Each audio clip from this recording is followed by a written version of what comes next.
코리안 데일리 팟캐스트에 오신 것을 환영합니다. 태연아, 요즘 회사에서 너무 바빠 보여. 연말이라서 일이 정말 많아? 그러게요. 민지 씨도 많이 바쁘세요? 얼굴이 좀 피곤해 보여요. 네, 연말정산 준비 때문에 정신이 없어요. 서류도 많고 확인할 것도 많아요. 연말정산이요? 저는 아직 잘 몰라요. 처음 들어봤어요. 아, 태연 씨는 올해 입사해서 처음이죠? 연말정산은 한국에서 연말에 꼭 하는 일이에요. 아, 그래서 다들 요즘 그 이야기를 하는 거군요. 아까 말씀하신 연말정산이 아직 잘 이해가 안 돼요. 회사에서 왜 그렇게 바쁜지 이제 조금 궁금해졌어요. 연말정산은 정확히 뭐예요? 쉽게 말하면 1년 동안 낸 세금을 다시 계산하는 거예요. 매달 월급을 받을 때 세금을 조금씩 내잖아요. 연말정산은 그 돈이 맞게 냈는지 확인하는 과정이에요. 아, 그러면 세금을 너무 많이 냈으면 돌려받을 수도 있어요? 네, 맞아요. 병원비나 교육비, 카드 사용 내역 같은 걸 잘 정리해서 제출하면 세금을 다시 받을 수 있어요. 반대로 세금을 적게 냈으면 조금 더 내야 할 수도 있고요. 듣기에는 좀 어려운 것 같아요. 서류도 많고 확인할 것도 많잖아요. 처음이라서 그렇게 느껴지는 거예요. 사실 회사에서 많이 도와줘요. 요즘은 인터넷으로 하는 경우도 많아서 예전보다 훨씬 편해졌어요. 그래도 실수하면 어떡해요? 걱정하지 마세요. 잘 모르면 인사팀에 밀어보면 되고 안내대로 하면 돼요. 중요한 건 미리 준비하는 거예요. 아, 그래서 민지 씨가 요즘 더 바빠 보였군요. 네, 연말정산도 해야 하고 연말이라서 회사 일도 많으니까요. 그래도 잘하면 돈을 돌려받을 수 있어서 조금 기대돼요. 이제 왜 다들 연말정산 이야기를 하는지 알 것 같아요. 그런데 저는 아직도 좀 걱정돼요. 회사에 들어온 지 얼마 안 돼서 뭐부터 해야 할지 잘 모르겠어요. 그럴 수 있어요. 저도 처음 연말정산을 할 때 정말 긴장했어요. 서류 이름도 어렵고 어떤 걸 준비해야 하는지도 헷갈렸거든요. 맞아요. 서류를 제출하세요라고 하면 너무 막막해요. 병원비나 카드 사용 내역 같은 건 다 준비해야 해요? 다 준비할 필요는 없어요. 본인한테 해당되는 것만 하면 돼요.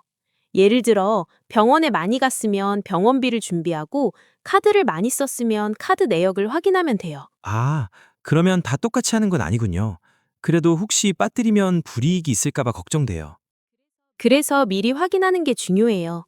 회사에서 안내 메일도 보내주고 일정도 알려줘요. 그걸 잘 읽어보면 크게 어렵지 않아요. 그래도 저는 숫자 보는 게 좀 약해서 계산이 틀릴까 봐 무서워요. 요즘은 대부분 자동으로 계산돼요. 직접 계산할 일은 거의 없어요. 입력만 제대로 하면 시스템이 알아서 해줘요. 아, 그렇군요. 그 말을 들으니까 조금 마음이 편해졌어요. 그리고 잘 모르겠으면 혼자 고민하지 말고 인사팀이나 선배한테 물어보세요. 다들 한 번씩은 처음을 겪었거든요. 네, 혼자서 다 하려고 하지 말아야겠네요. 맞아요. 연말정산은 혼자 하는 시험이 아니라 회사랑 같이 하는 과정이에요. 천천히 하면 돼요. 이제 연말정산이 그렇게 무섭게 느껴지지는 않아요. 조금 귀찮을 뿐이네요. 맞아요. 귀찮지만 잘하면 보람도 있어요. 연말정산 끝나면 마음이 한결 가벼워질 거예요. 민지 씨 말대로 생각해 보니까 연말정산이 그렇게 무서운 건 아닌 것 같아요. 그래도 실제로 뭘 해야 하는지는 아직 좀 헷갈려요. 연말정산 기간에는 보통 어떤 일을 하게 돼요? 가장 먼저 하는 건 회사에서 보내준 안내 메일을 확인하는 거예요. 연말 기간, 제출 날짜, 그리고 준비해야 할 서류가 자세하게 적혀 있어요. 그 메일을 안 읽으면 나중에 더 바빠질 수 있어요. 아, 회사 메일이 정말 중요하군요. 저는 평소에 메일을 빨리 안 보는 편이라서요. 이때만큼은 꼭 확인해야 해요. 그리고 다음으로는 본인의 1년 사용 내역을 정리해요. 카드 사용 금액, 현금 사용 내역, 그리고 필요하다면 병원비나 교육비도 확인해요. 그럼 그걸 다 직접 모아야 해요? 영수증도 다 있어야 하나요? 예전에는 영수증을 직접 모아야 했지만 요즘은 인터넷으로 확인할 수 있는 경우가 많아요. 카드 사용 내역은 자동으로 불러올 수 있어서 훨씬 편해졌어요. 그래도 혹시 모르니까 중요한 영수증은 미리 챙겨두는 게 좋아요. 아, 생각보다 시스템이 잘 되어 있네요. 맞아요. 그래서 연말정산은 준비만 잘하면 크게 어렵지 않아요. 또 하나 중요한 건 본인이 어떤 공제를 받을 수 있는지 확인하는 거예요. 사람마다 상황이 다르잖아요. 공제요? 그건 조금 어려워 보여요. 처음에는 그렇게 느껴져요. 하지만 예를 들어 혼자 살면 해당되는 항목이 적고 가족이 있으면 적용되는 게 더 많을 수 있어요. 그래서 회사에서 제공하는 설명 자료를 천천히 읽어보는 게 좋아요. 그럼 연말정산 기간에는 다들 이런 걸 확인하느라 바쁜 거군요. 네, 회사 안에서도 연말정산 했어요? 라는 말을 자주 하게 돼요. 점심시간이나 커피 마시면서 서로 정보를 나누기도 해요. 아, 그래서 요즘 사무실 분위기가 조금 다른 것 같았어요. 다들 컴퓨터 앞에서 뭔가 열심히 보고 있더라고요. 맞아요. 어떤 사람은 늦게까지 남아서 서류를 확인하기도 해요. 특히 마감 날짜가 가까워지면 더 바빠져요. 그래서 저는 항상 조금 일찍 시작하려고 해요. 미리 하는 게 역시 중요하군요. 그럼요. 미리 하면 마음도 편하고 실수할 가능성도 줄어들어요. 그리고 서류를 다 준비했으면 회사 시스템에 접속해서 내용을 입력해요. 대부분 안내에 따라 하나씩 체크하면 돼요. 입력하다가 잘 모르겠는 부분이 있으면 어떡해요? 그럴 때는 혼자 고민하지 말고 바로 물어보는 게 좋아요. 인사팀에 질문하면 자세하게 설명해줘요. 어떤 회사는 연말정산 기간에 상담 시간도 따로 마련해줘요. 와, 생각보다 회사에서 많이 도와주네요. 연말정산은 개인 일 같아 보여도 사실 회사 전체가 같이 움직이는 일이에요. 그래서 다들 어느 정도는 서로 이해해줘요. 연말정산이 끝나면 바로 결과가 나와요? 보통은 몇 달 후에 월급에 반영돼요. 세금을 돌려받으면 월급이 조금 더 들어오고 더 내야 하면 그만큼 빠져요. 그래서 결과를 기다리는 것도 연말정산의 한 부분이에요. 아, 그래서 사람들이 연말정산 잘 됐으면 좋겠다라고 말하는 거군요. 맞아요. 연말정산은 귀찮고 복잡하지만 한 해를 정리하는 느낌도 있어요. 그래서 한국에서는 연말 문화처럼 느껴지기도 해요. 이제 연말정산이 단순한 세금 일이 아니라 연말에 꼭 거치는 과정이라는 생각이 들어요. 그렇게 느끼면 충분해요. 천천히 하나씩 해보면 생각보다 금방 익숙해질 거예요. 민지 씨 이야기를 계속 듣다 보니까 연말정산이 단순한 세금 계산만은 아닌 것 같아요. 연말이 되면 한국 사람들은 다 비슷한 마음을 느끼는 것 같아요. 맞아요. 한국에서는 연말이 되면 다들 조금 바빠지고 마음도 복잡해져요. 회사에서는 일이 많아지고 집에서는 한 해를 마무리해야 한다는 생각이 들거든요. 연말정산도 그런 분위기 속에서 자연스럽게 하는 일 중 하나예요. 그래서 연말이 되면 정신없다라는 말을 많이 하는 거군요. 네, 연말에는 회식도 많고 보고서나 마감 일정도 몰려요. 그 와중에 연말정산까지 하니까 부담이 되는 사람이 많아요.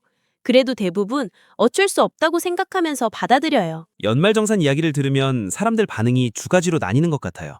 어떤 사람은 기대하는 것 같고 어떤 사람은 걱정하는 것 같아요. 정확해요.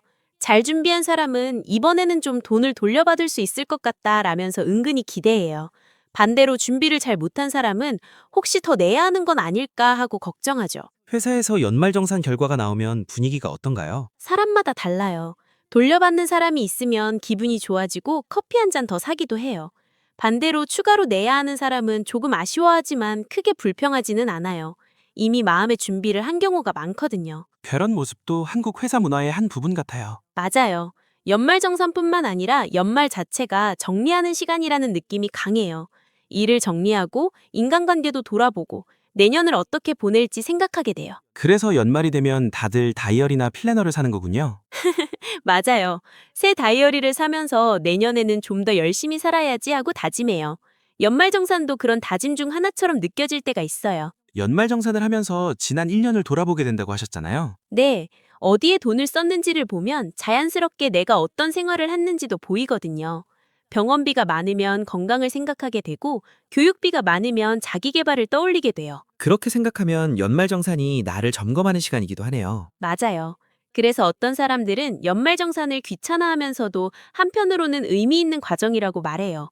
숫자만 보는 시간이 아니라 지난 시간을 정리하는 느낌이거든요. 연말이 되면 한국 사람들은 올해도 수고했어요 라는 말을 자주 듣는 것 같아요. 네, 연말에는 그런 말이 잘 어울려요. 동료들끼리도 올해 고생 많았어요 라고 말하고 서로를 조금 더 따뜻하게 대하려고 해요. 연말정산이 끝나면 그 말이 더 실감나기도 해요. 저도 처음에는 연말정산이 무섭고 복잡하게만 느껴졌는데 지금은 한국의 연말 문화를 이해하는 하나의 경험처럼 느껴져요. 그렇게 느꼈다면 잘 적응하고 있는 거예요. 처음에는 누구나 낯설지만 몇 번 해보면 익숙해져요. 그리고 어느 순간 연말이 되면 자연스럽게 또 연말정산할 때가 됐구나 하고 생각하게 돼요. 이대 연말이 조금은 덜 부담스럽게 느껴질 것 같아요. 그럼 된 거예요. 연말정산도 연말도 완벽하게 할 필요는 없어요. 그냥 한 해를 잘 마무리했다는 마음이면 충분해요. 네, 올해도 수고했다고 스스로에게 말해줘야겠네요. 맞아요. 그게 한국 사람들이 연말에 가장 많이 하는 말이니까요. 처음에는 그냥 어려운 세금 이야기인 줄 알았거든요. 그런데 하나씩 알고 나면 그렇게 무서운 일은 아니에요. 연말정산은 잘해야 하는 시험이 아니라 한 해를 정리하는 과정이니까요. 맞아요. 오늘 이야기하면서 연말정산이랑 연말 분위기가 자연스럽게 연결되어 있다는 것도 알게 됐어요. 네. 그래서 한국에서는 이런 말도 자주 해요. 연말정산은 귀찮지만 안 할 수는 없다. 그리고 또 이런 말도 있어요. 연말정산 잘하면 연초가 조금 행복해진다. 정말 공감돼요. 결과가 어떻든 한 해를 마무리했다는 느낌이 중요한 것 같아요. 맞아요. 연말정산이 끝나면 마음이 조금 가벼워지고 새해를 준비할 힘도 생겨요. 그래서 너무 부담 갖지 말고 천천히 하면 돼요. 오늘 이야기 덕분에 연말정산이 더 이상 낯설지 않아요. 한국 생활을 이해하는 데도 도움이 된 것 같아요. 여러분도 연말정산을 단순한 세금일이 아니라 한국의 연말 문화를 이해하는 하나의 과정으로 생각해 보시면 좋겠어요. 오늘 내용이 한국어 회화나 한국 문화 이해에 조금이라도 도움이 되었다면 정말 기쁠 것 같아요. 네. 그리고 이런 일상 한국어 회화와 문화를 계속 배우고 싶으시다면 지금 바로 코리안 데일리 팟캐스트를 구독해 주세요. 영상이 어땠는지도 댓글로 남겨주세요. 연말정산에 대한 여러분의 경험이나 궁금한 점도 환영이에요. 여러분의 댓글과 응원이 저희에게 큰 힘이 됩니다. 그럼 다음 에피소드에서 또 만나요. 함께 배우는 한국어 코리안 데일리 팟캐스트였습니다. 감사합니다.